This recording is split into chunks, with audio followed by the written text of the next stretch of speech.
जानकी जीवन स्मरण जय जय राम पार्वती पते हर हर महादेव पुंडलीक वरदा हरि विठ्ठल।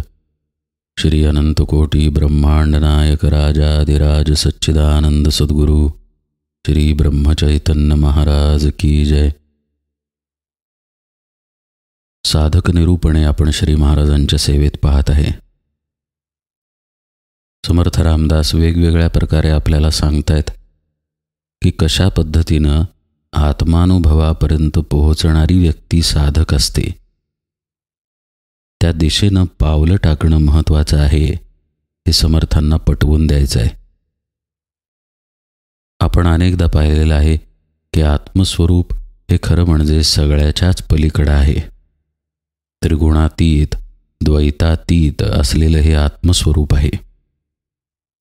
आपल्या कोणत्याही इंद्रियांना हे आत्मरूप गोचर नाही, म्हणजे इंद्रियांना अनुभवाला येत नाही। असं हे असलेलं आत्मस्वरूप जे आपलं खरं स्वरूप आहे, मूळ स्वरूप आहे किंवा स्वस्वरूप आहे, त्याची प्राप्ती करून घेणारा साधक असतो। हीच गोष्ट समर्थ रामदास वेगवेगळ्या मार्गांनी आपल्याला सांगतायत।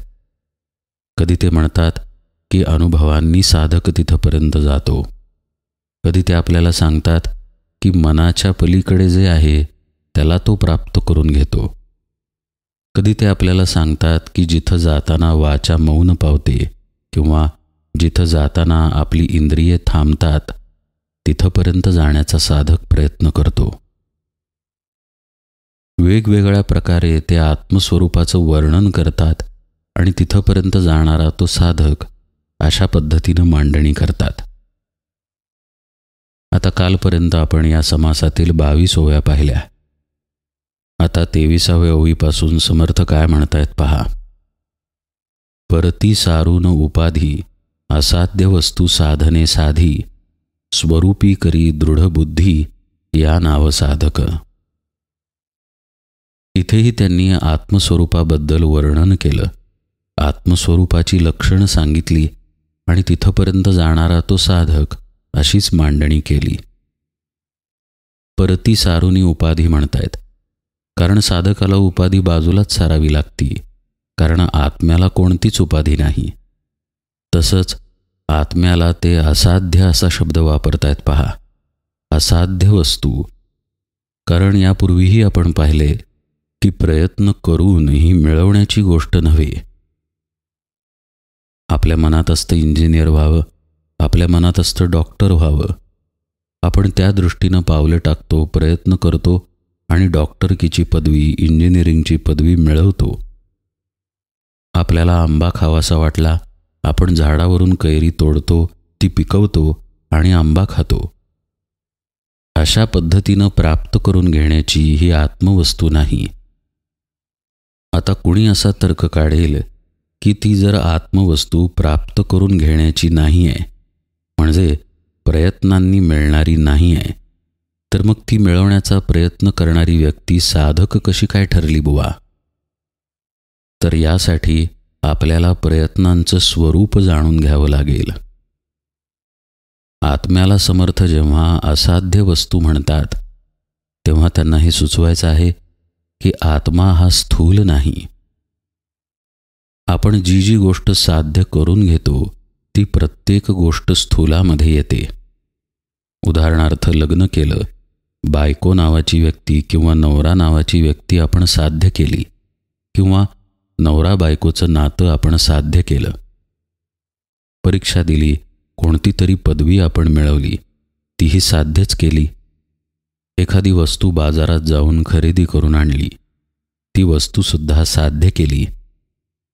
अशा प्रकारे आपण वस्तू साध्य करत असतो, कोणतीही गोष्ट साध्य करत असतो, मिळवत असतो। ही प्रत्येक गोष्ट स्थूलामध्ये येते। आत्मा हा मात्र स्थूल नाही, म्हणूनच तो प्रयत्नांनी साध्य नाही। मग प्रयत्न करणारा साधक कसा? तर तो प्रयत्न कोणत्या भूमिकेनी आणि कोणत्या गोष्टीबद्दल करतो हे बघणं गरजेचं आहे। आणि नेमका त्याचाच उल्लेख समर्थांनी अलीकडे केलेला आहे आणि नंतर ते असाध्य वस्तू असा आत्म्याचा उल्लेख करतात। या प्रयत्नांना समर्थ परती सारून उपाधी असे शब्द वापरतात. आता नीट लक्ष देऊन ऐका बरं का. स्थूल वस्तू प्राप्त करण्याचे नियम वेगळे आणि सूक्ष्म वस्तू प्राप्त करण्याचे नियम वेगळे. गोंदवलेकर महाराज सुद्धा हा विषय अगदी विस्तृतपणे बऱ्याच ठिकाणी मांडतात. आंबा ही स्थूल वस्तू आहे किंवा पैसा ही स्थूल वस्तू आहे.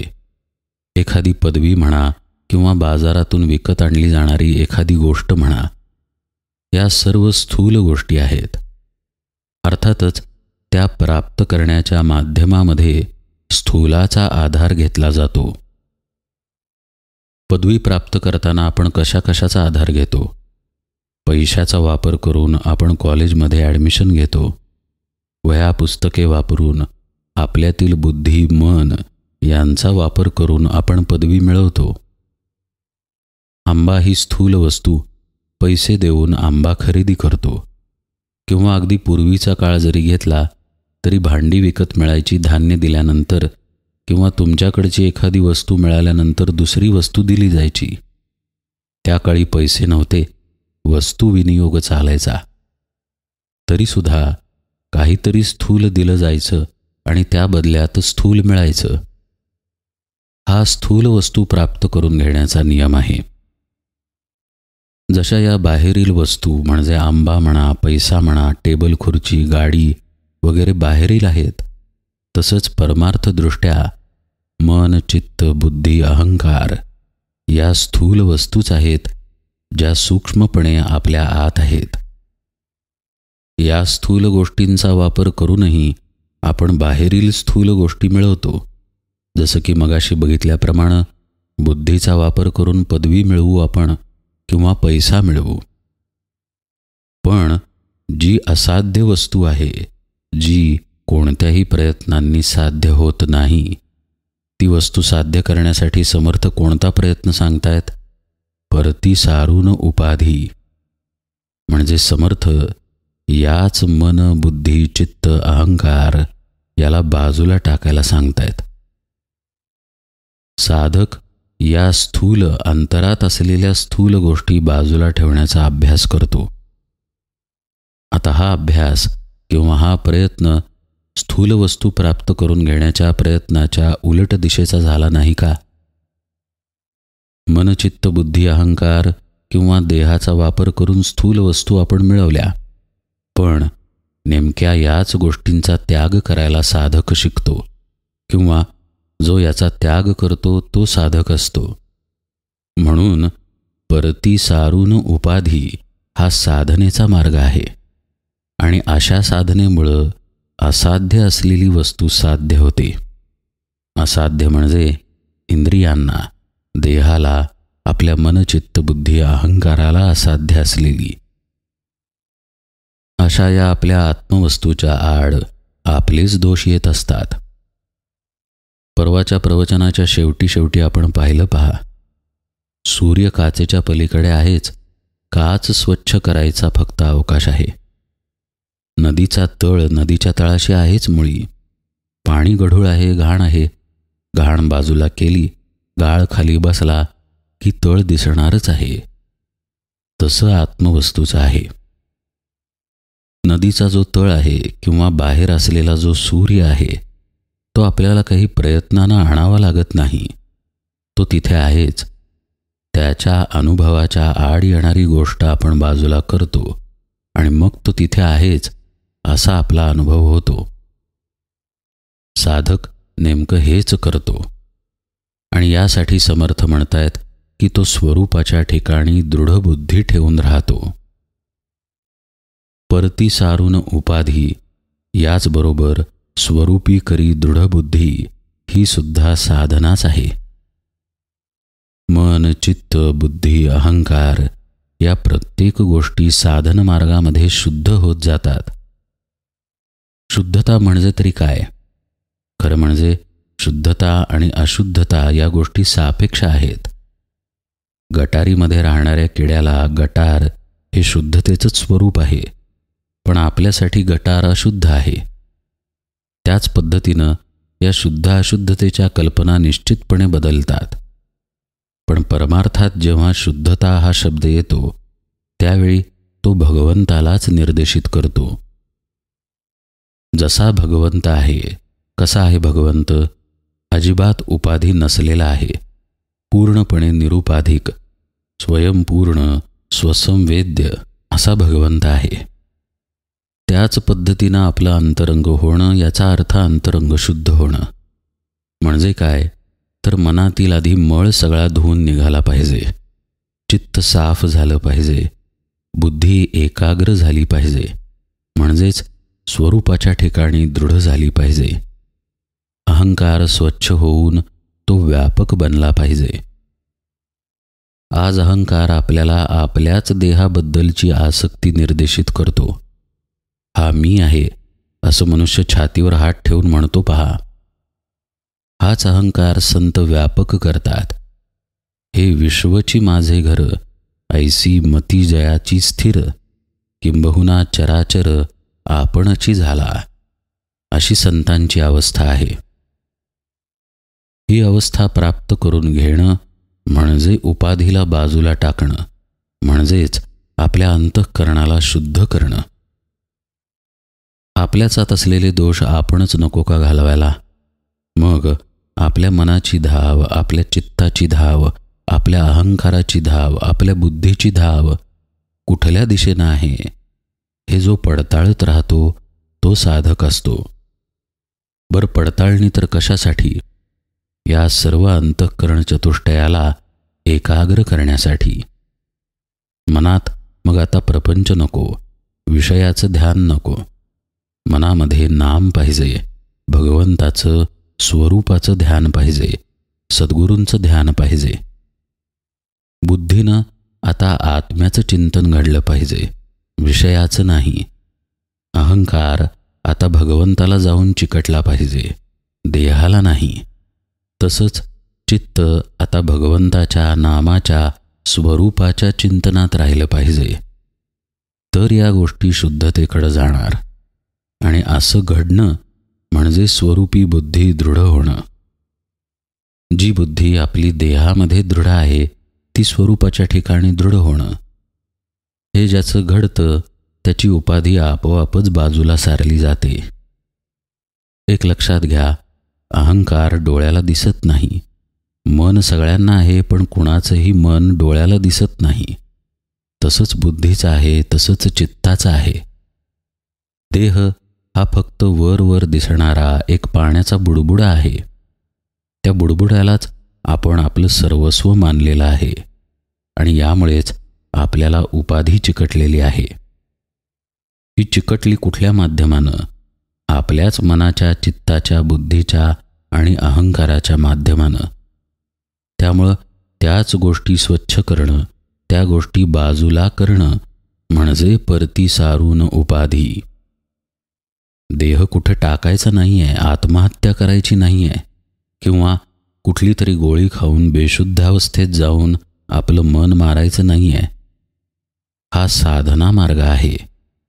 गुरुपदिष्ट साधनेमध्ये देहाचा, मनाचा, बुद्धीचा लय आपोआपच घडून येतो. जसजशी साधना वाढत जाते तसतशी गुरुकृपेने घडून येणारी ही गोष्ट आहे. अशा साधकाचा देहभाव शिल्लक राहत नाही, पण देह मात्र राहतो. 22व्या ओळीतच समर्थ म्हणाले पहा, काहीच न होणं असणे या नाव साधक. अशा पद्धतीनं असूनही नसल्यासारखा किंवा नसून आहे असा साधक राहतो. त्यानं ती साधना केलेली असते आपल्या उपाधी बाजूला टाकण्याची. आणि अशा साधनेनं मग जो खरं म्हणजे असाध्य आहे, कोणत्याही इंद्रियांना जो साध्य होत नाही, जो गोचर नाही, असा आत्मा प्रचितीला येतो. या मार्गावरती प्रवास करणारा जो आहे या नाव साधक असं समर्थ म्हणतायत. ते पुढे म्हणतात, देवा भक्ताचे मूळ शोधून पाहे सकळ, साध्यची होये तत्काळ या नाव साधक. प्रत्येक ओवीमध्ये अभ्यासाचा उल्लेख आहे. प्रत्येक ओवीमध्ये जाणून बुजून करण्याच्या कृतीचा उल्लेख आहे. प्रत्येक ओवीमध्ये कशा पद्धतीचा अभ्यास आहे त्याची शिकवण आहे. देवाभक्ताचे मूळ शोधून पाहे सकळ असं समर्थ म्हणतायत पहा. मी कोण आणि देव कोण याचा तो शोध घेतो. सद्गुरूसी पुसावे 2 प्रश्न, आपण कोण देव कोण. गोंदवलेकर महाराज पण म्हणतात की गुरूंकडं आपण कोण आहोत आणि देव कोण आहे हेच विचारायला जावं. याचाच शोध जो घेत राहतो तो साधक असतो असं समर्थ म्हणतायत. मी तू पण हे मुळात द्वैतामुळंच आलेलं आहे. जसं आपण पूर्वी निरूपणात पाहिले की दरवाजाच्या अलीकडचा म्हणतो मी आलोय, पलीकडचा म्हणतो मी आलोय. नेमका खरा मी कोणता? कारण मी हा सापेक्ष आहे. प्रत्येकाजवळ ज्याचा त्याचा मी आहेच. त्यामुळे ज्याच्याजवळ मी आहे त्याच्या दृष्टीनं समोरचा हा तू आहे.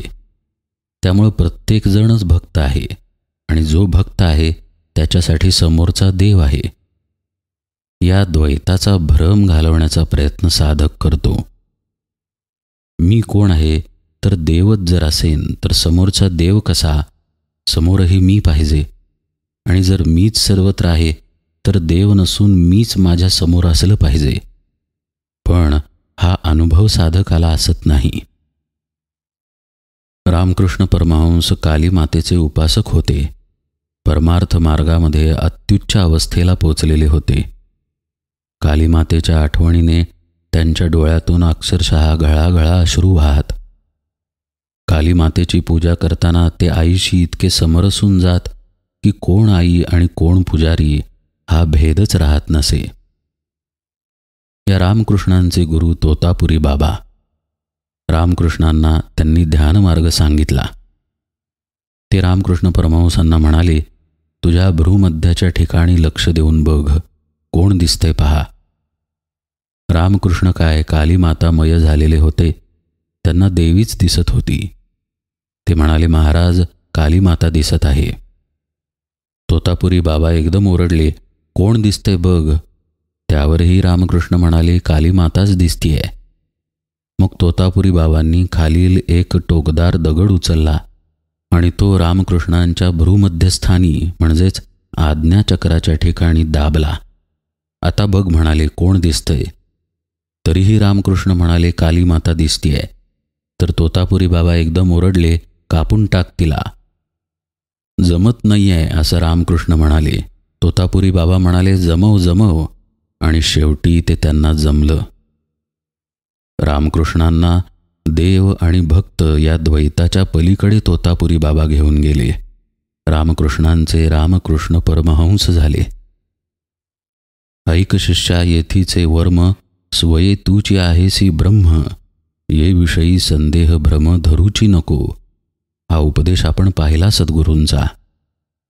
आपणच जर ब्रह्मस्वरूप असू, आपणच जर देव असू, आपणच जर आत्मा असू, तर देव म्हणून दुसरं कुणी समोर येईलच कसं. पण ही अनुभूती जोपर्यंत येत नाही, प्रत्यक्ष रोकडी प्रचिती जोपर्यंत येत नाही, तोपर्यंत साधना आहेच. आणि या प्रचितीसाठी जो साधन करत राहतो तो साधक असतो. तो या देवाभक्ताचं मूळ शोधतो. मूळ म्हणजेच एक असलेला आत्मा शोधतो. देवाभक्ताचे मूळ शोधून पाहे सकळ. आणि मग त्याचं काय होतं? रामकृष्ण परमहंस रामकृष्णही राहिले नाहीत आणि काली माताही राहिले नाहीत. काली माता आणि रामकृष्ण यांचं अधिष्ठान जे आत्मा आहे त्या आत्म्यातच ते मिसळून गेले, परमहंस झाले. समर्थही म्हणतायत, तो काय होतो साधक? साध्यची होये तत्काळ. साध्यच तो होऊन जातो. आत्माच होतो, आत्मरूप होतो. त्याच्यात आणि आत्म्यात आता भेद राहत नाही. म्हणून पहा, संतांच्या मागे बिरुदावली असते, अनंत कोटी ब्रह्मांड नायक. ते या ब्रह्मांडाचे आणि अशा अनंत ब्रह्मांडांचे नायक आहेत हे तर सत्यच आहे. पण कोण नायक आहे? व्यक्ती म्हणून असलेले स्वामी समर्थ, की व्यक्ती म्हणून असलेले गोंदवलेकर महाराज, की व्यक्ती म्हणून असलेले ज्ञानेश्वर महाराज? मुळीच नाही. नायक आहे तो आत्माच नायक आहे. कारण हे ब्रह्मांड काय आणि अशी अनंत कोटी ब्रह्मांडे काय, त्याच आत्म्यामधून येतात आणि त्याच आत्म्यात लय पावतात. हा आत्माच या ब्रह्मांडांचा अधिष्ठाता आहे. साधक साधना मार्गामध्ये आत्म्याला प्राप्त होतो म्हणजे काय, तर याच आत्म्याशी समरसून जातो. जो आत्मा अखिल ब्रह्मांडांचा उत्पत्ती केंद्र आहे, त्याच आत्म्यामुळं ब्रह्मांड टिकून राहतं, म्हणजेच स्थिती आहे. आणि त्याच आत्म्यात ब्रह्मांडांचा लय होतो, म्हणून तो लय स्वरूप देखील आहे. असा हा आत्मा आपलंच स्वरूप आहे. त्यामुळे त्या स्वरूपाला प्राप्त झालेला अनंत कोटी ब्रह्मांड नायक होऊनच राहतो. हेच आपलं साध्य आहे, या आत्म्याला प्राप्त होणं, आपलं खरं स्वरूप जाणून घेणं. म्हणून समर्थ शब्द वापरतात की साध्यची होय तत्काळ या नाव साधक. जो देवभक्त याचा शोध घेत घेत मुळापर्यंत जातो, आत्म्यापर्यंत पोहोचतो आणि मग काय आत्मरूपच होऊन जातो, त्याला साधक म्हणतात. पुढे समर्थ साधक निरूपण काय करतायत ते आता आपण यथावकाश पाहू. आज इथेच निरूपण सेवेला विराम देतो. जानकी जीवन स्मरण जय जय राम.